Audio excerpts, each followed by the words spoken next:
तमाशा सम्राज्ञी म्हणून मानाचा बहुमोल किताब जिने पटकावला होता आणि तो अभिमानाने मिरवला देखील होता.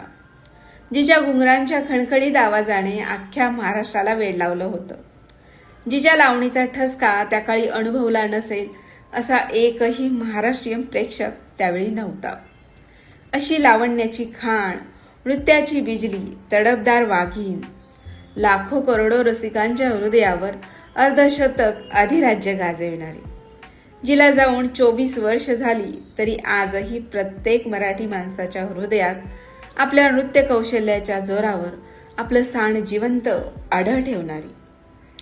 पोटासाठी नाचते मी परवा कुणाची या लावणीद्वारे सर्व देशभर प्रत्येकाच्या हृदयावर आजही आपला ठसा उमटविणारी विठाबाई भाऊ मांग नारंगावकर यांचा आज जन्मदिवस.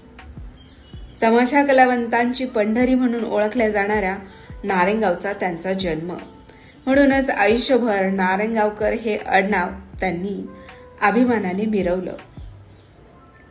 वडील भाऊ मांग नारंगावकर यांनी तमाशा क्षेत्रात आपला तमाशा कलावंत म्हणून एक वेगळाच ठसा उमटवला होता.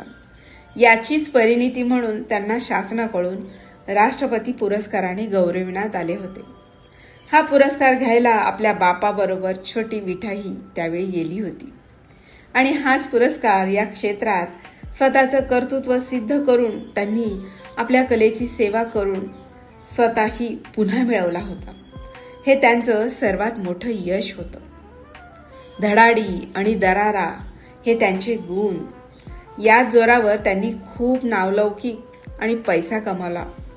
त्यांचा प्रत्येक तमाशा हाऊसफुल असायचा. लोक विठाबाईला बघायला, त्यांच्या लावणीचा ठसका बघायला आणि पायातलं नृत्य कौशल्य बघायला दूरवरून येत. या सर्वांमुळे त्यांची प्रसिद्धी सिने जगतापर्यंत पोहोचली होती.